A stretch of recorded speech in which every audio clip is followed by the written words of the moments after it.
Welcome. Thank you. I'm honored to be here. No, I'm so happy to have you because, well, I always tell you this on social media, but I'm always so inspired by who you are and how you do things in such like a graceful way. Even like, I don't know why this always stays with me, but the way that you clean your makeup brushes. Like you made one story post. I'm like, wait, can you like put that somewhere so I can see how you clean your makeup brushes? Like we're so inspired by you. Hey guys, welcome back to That's So Akiba podcast. I'm so happy to have you here. Today, I'm introducing my dear friend, Taylor Popik. I love to say that she is a Pinterest board in real life. She is someone that inspires me so much in the most authentic way. Tune in for just a real on real episode. Really, that's what this was. So, podcast outfit of the week. I'm wearing a helmet laying tank top. I love it. It's like a one shoulder situation. Anina Bing oversized trousers, and I'm just in love with them. And then honestly, today I really wanted to be cozy, so I'm wearing my little Amazon fake Birks, and we love them. And then we have these accessories also from Amazon, same of these. And yeah, we're just in a cozy kind of mood today. Guys, don't forget to subscribe to That's So Akiba podcast. We are on all platforms, YouTube, Spotify, Apple Podcasts. You can watch it, you can listen to it. And I'm so happy to have you guys here. Follow me on @SoAkiba on socials. I want to welcome today my dear friend, Taylor Popik. Went from being a lawyer to full-time influencer. Is that right? Full-time, I juggle a lot. I wear many hats, but partly, yes. Which is one of my favorite things about you too, is like, you're a hustler. You're a full-time hustler like me, like you figure out what works for you. You yoga, Pilates, like you're a teacher. You're also of influence in so many different ways, but you have just shifted your life in such a beautiful way. And I feel like that's what I want people to know about you. Because I think that's such a lesson in life when you think you're meant to be one thing, but then you end up being another. So I want to hear your story on that. Thank you. I'm honored to be here, Sarah. You're amazing. So thank you for having me. Yeah, it's been a journey. Yeah. And it's really true. I think that it's a big lesson in disattachment, not being so attached to the outcomes of things, and really more so trusting in the journey that you're on and honoring the heart's calling, which is really where I'm at right now, is just following my heart and leading with love and abundance. And what does that mean for you, like following your heart? Where are you at? Where were you? Where are you at now? Yeah, so we're going back. I started out with a background in the arts.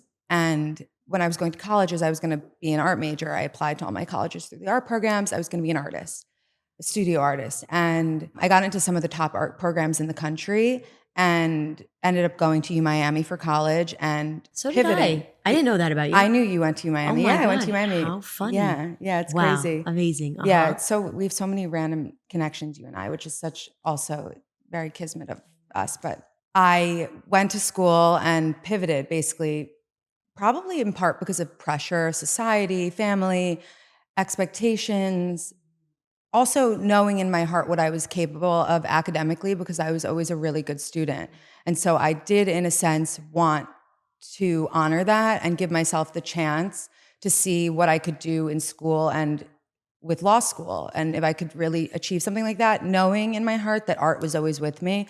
I've been an artist since I was literally like a baby. I was making little things with modeling clay. And I had no idea. Yeah. I have a background in the arts. I was in like an intensive fine arts program throughout high school that was like college, the like pipeline to get into these programs in college. It was an amazing program. That is the truth, that art is something that is always within you. It's something that you can't always lose have. that. You can't lose it. That's not something. That's not. Also, I feel like it's not something you're taught. Something you're born with. Yeah, right? Yeah. Art is something you're born with, but we all are born with that, which is another conversation for another day.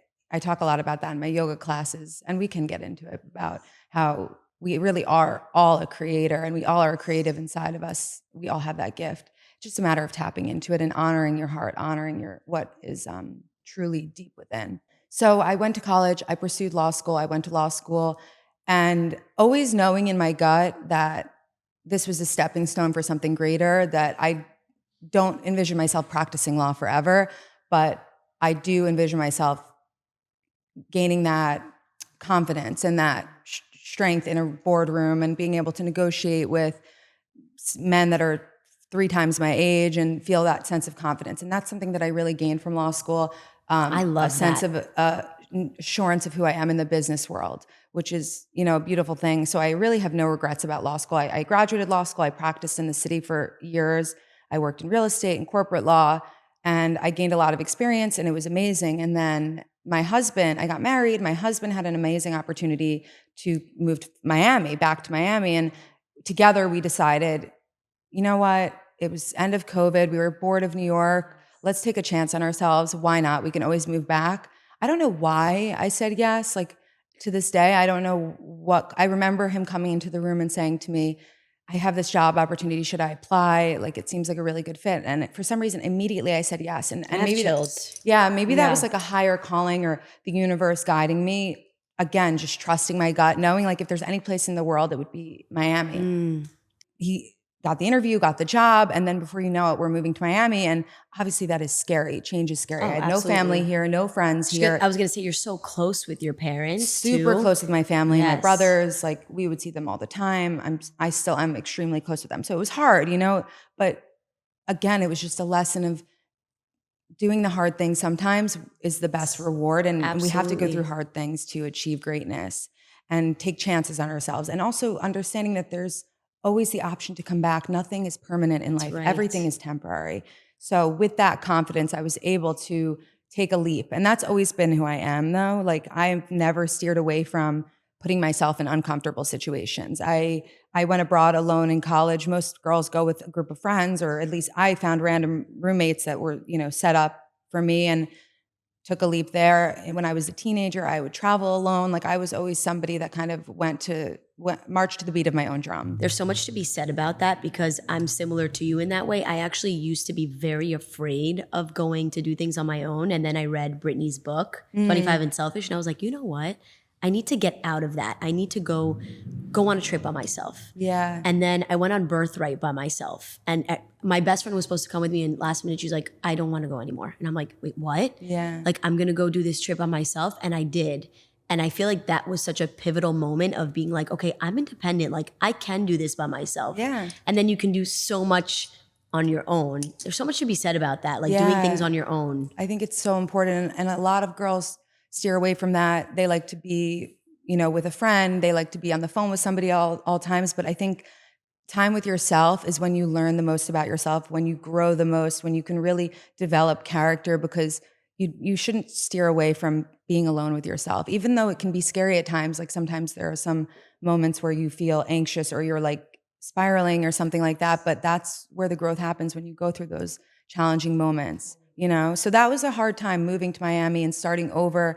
Also, simultaneously leaving my law job, which, That's the on one biggest hand, thing, I feel it like. was the biggest thing for Yes. me, because so much of who I was rooted in being a lawyer. Right. Society values that. You're used to getting praise, from generations above you, from your peers. It's respectable. You spend a lot of time in school and you work hard for it. And for me, that was so much of who I was. And so it was a big untangling when I first moved to Miami, figuring out who I am, learning, making friends, separating myself from friends, finding out who I am. And then yoga came into my life, which changed everything for me. Yoga transformed who I am. It gave me a gateway to my spirituality. It fostered my relationship with the higher being, the creator, faith in God, whatever you want to call it. It showed me how strong I really am. So yoga is life-changing. And with that, I was also able to really tap into my creativity and open up space. So one moment, one choice to say yes to an interview for my husband brought me Not to Miami. even for you. So that's No. something also to be said, is like, you made a choice for your significant other that changed your life. Right. I It's love like sometimes that. you don't even realize how much things can snowball. And it's about living in an abundant mindset and trusting that, like, maybe this opportunity could bring you your next great moment, your destiny. I want to talk about that trusting, because that's such a big thing. Yeah. How did you trust? How did you trust that this was a good decision? Like, I know you say you just like felt like yes, like that was your answer in that moment. But after, You know, Yeah. after you say yes, were you like, I trust myself? Right. Or, you know, what happened?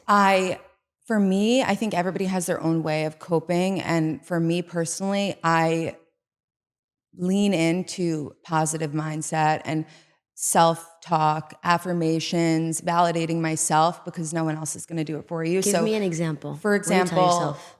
if I'm feeling like anxiety or I feel like, oh, was this a mistake? Or I miss home, or I feel myself mentally going down a spiral where these negative thoughts are creeping in, I pull myself out with tools like listening to music, Love literally that. looking in the mirror and saying, Taylor, it's all going to be okay. You're Yes. amazing. You are on the right path.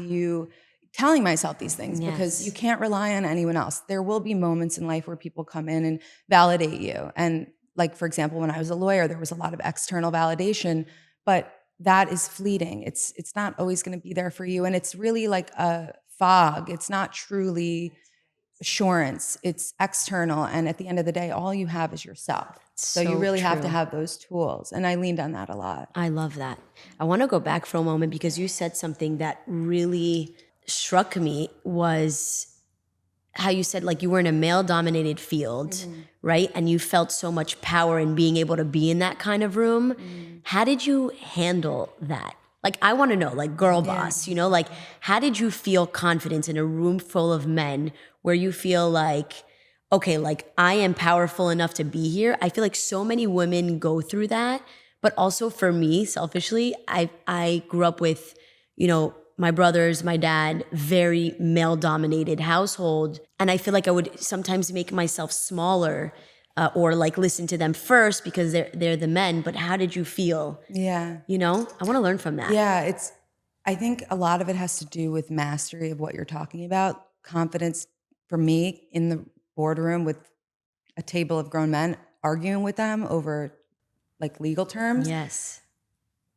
If you know what you're talking about, it really helps. So I was really Yes, good I at love what I that. did, and I really devoted myself to my practice. So I felt the confidence to know exactly what I'm doing. I also have been confident my entire life. Like that is just something I can say with certainty. I attribute it to my mom 100%. My mom raised me to be the most confident woman, like the most assurance in myself, knowing who I am.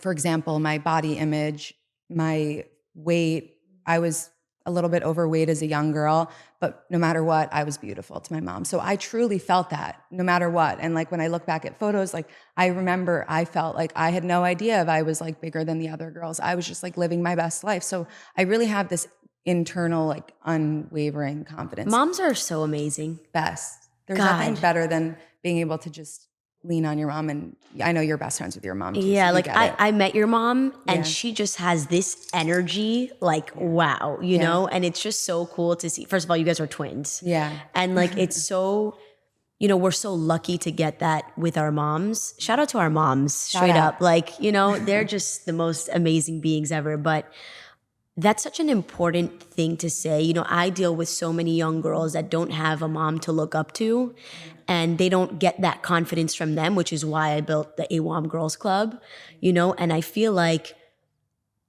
there's something to be said about even if you're not a mom or if you're like being a friend to someone and giving your friend that confidence. I feel like I lacked that with my friends growing up at one point, you know, and those are no longer my friends. But how do you give other people confidence through your work? Yeah, it's community. And it doesn't have to be your mom, by the way. Like I say That's my what mom I'm because saying. my mom Yes. is a pillar in my community. And she's also friends with my friends and she's a part of my community. But community is really the core of everything. And we can't do anything alone. It's important to be able to lean on people. So I try to be that person for my friends. I try to be a listening voice and also You are, though. Thank You're you. also very supportive. And I feel like it makes me want to support you back. Do you know what I mean? I feel like you show up, you answer, you know, it's like, and you don't have to, but you do. Yeah. And I think that's why it's so well reciprocated to you and why people show you so much love. It's because you show that love so much to others, you know? And it's also about giving from not out of a place of desire, but out of a place of abundance and without any expectations and trusting, like we were saying before, that it will all come back to you because there is a greater power that's there supporting you. And you may not feel it right away, but it all comes back. So there's a big difference between giving with expectations and giving with no expectations, just out of the goodness of your heart and the desire to help somebody. I love that. I feel like sometimes, especially in Miami, you can be around the wrong people where it feels very forced. Yeah. And then you choose to surround yourself by those people. You are definitely not one of those people. Likewise. Which is amazing. And I feel so blessed to have met you because that is truly who you are. You are a giver from the core. You are you have so much powerful energy in you that you are like a magnet without even intending to be. You really attract everything you give, you attract 10 times over, Sarah. I appreciate that so much. I feel like so many people in my life have told me that I can't be that person. I can't. Who do you think you are? I always bring this up because I always got that from past friends. Who do you think you are that you think you could do that? And to say that I did because of confidence in myself. Yeah. You know what? Because I knew I could, you know why? Because I just wanted to. Yeah. You know what I'm saying? Yeah. And I feel like it's so funny how you could know people for such a short time. And it's not like we hang out often, right? I feel like we don't but we are such supporters of each other. And even that is such a testament to saying that like people that you haven't known your whole life can be of such importance in your life, you know? And I love that. I love that social media has done that, you know? I've made so many friends, like shout out to Steph G Beauty, you know? Like another amazing I know that you're woman. like, you know, we've gotten so, I've gotten so, I showed up to her wedding in Canada by myself, you know, because I just love her so much. Like, and now we voice note each other just to catch up. And that is the beauty of social media it too. It really is so beautiful. I've made so many friends through social media and connections. And that's also a big thing for me. Like friendships don't really always have to be high. I can't maintain super high maintenance friendships. I'm not the girl that's going to be able to update you with every meal I eat and you know, and I know there are girls like that, which I think that also goes back to the idea that spending time with yourself is important and being able to know and trust in your friendships without having constant validation from that other person. So we were talking about something that I need you to say on here, and it's real finds real, right? Is that what you said? Real finds real. Real finds real. Real finds real. Yes. And I feel like in a world where we don't have the time, like we're all just trying to make it, right? And I feel like we don't have the time to spend time with friends all the time. There's so much to navigate now. And I want to know, like, how do you navigate these types of things? And how are you not hard on yourself too when it comes to friendships? Yeah. Friendships are important, but they're not the most important thing. You have to prioritize yourself in life. And I think a lot of people get it backwards.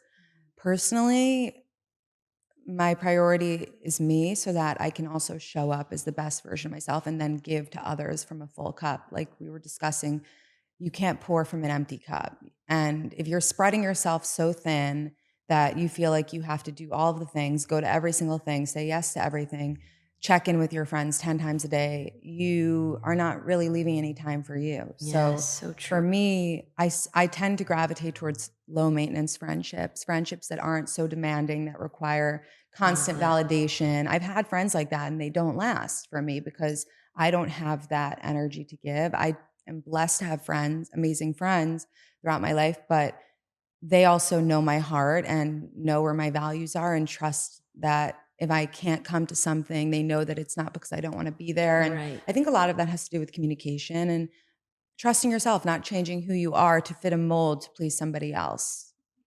Being true to yourself, and then the rest will gravitate towards you. It also involves like a lot of saying no to things and not making plans. That so well now. You know, saying no so that you can allow the energy to come towards you that you need. In a way, being yourself, being your authentic self, it's supposed to repel some people. It's supposed to push some people away. And they're not for you. They're just not meant for you. Exactly. Totally. They're not for you. And when you do that, when you actively engage in that action of really being authentically to who you are and feeling that moment where somebody really isn't into you, you're also making space around you to allow the people that are for you to come in. I love that. So Have you had any like instances where you feel like it was just too much for you or not meant for you at all? Like any friends that I'm sure you have, Yeah, but yeah. Oh, yeah. I've had friendships. I have had friendships like that. I've had friends that were really demanding, and I had a friendship when I was in law school that we were like almost too close, that it was like a little bit codependent, I would say.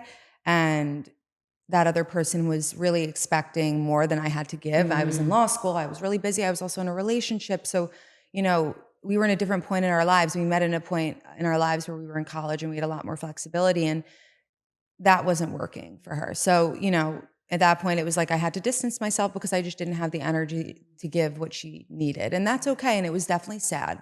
Sometimes friendship breakups are just as painful my as goodness, do relationship I know them too breakups. well? Yeah. Absolutely. It can be really painful because you love that person and, You grieve that you friendship. grieve it. Yeah. Absolutely. Yeah. Especially someone you're so close with and like you think they're meant to be there forever and then you have a breakup. It's a full breakup. Yeah, it is like a breakup, Yeah. and it's like an untethering of a dynamic that can take years to move on from. Sometimes you always feel like a sting there, and that's okay. I think it's kind of just a part of life, and it's the battle wounds of life that Yes. make you stronger and show you that you're capable of getting over some things that in the moment can feel really, really hard. Totally. What are you most excited for now? Like what do you have coming up that you feel like is exciting you the most? I'm excited to continue teaching yoga. I am launching a brand, but not until next year, so I can't really talk much about it in the beauty space. We love that. I'm really excited about. Wow, we love that. Yeah. Okay.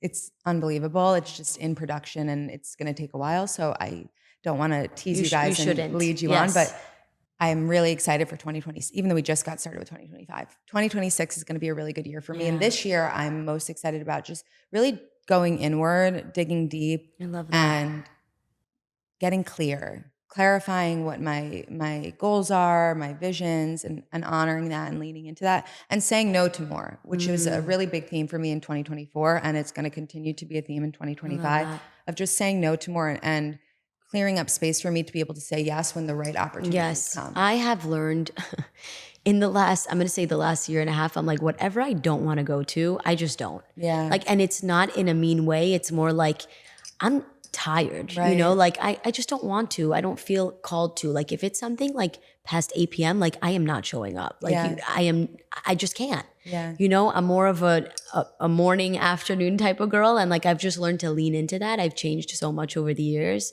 And I've done so much with that.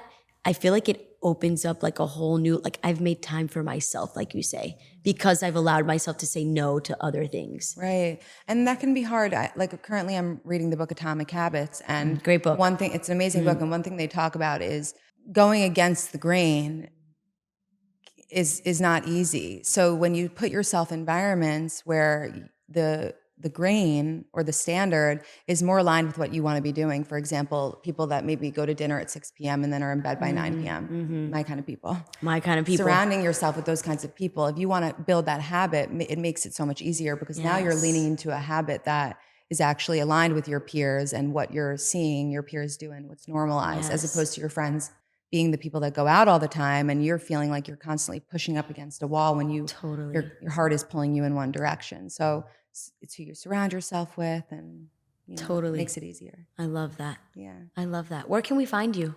You can find me on social media, on Instagram and TikTok, Taylor Popik, Taylor Popik. Yes. And you can always message me. You can find me in a yoga studio or on the beach. I love that. Honestly, if you ever need like a little pick-me-up of getting inspired, this is your person. This is the person you want to follow. Like it's so honest and seamless and so inspiring. Like that's the perfect word for it. Like I feel like you are a Pinterest board in real life, but in a real way. I feel like there's something to be said about that too. Like it has to be in a real way, and you've definitely been that person. But I want you to leave us with biggest struggle that you've turned into superpower.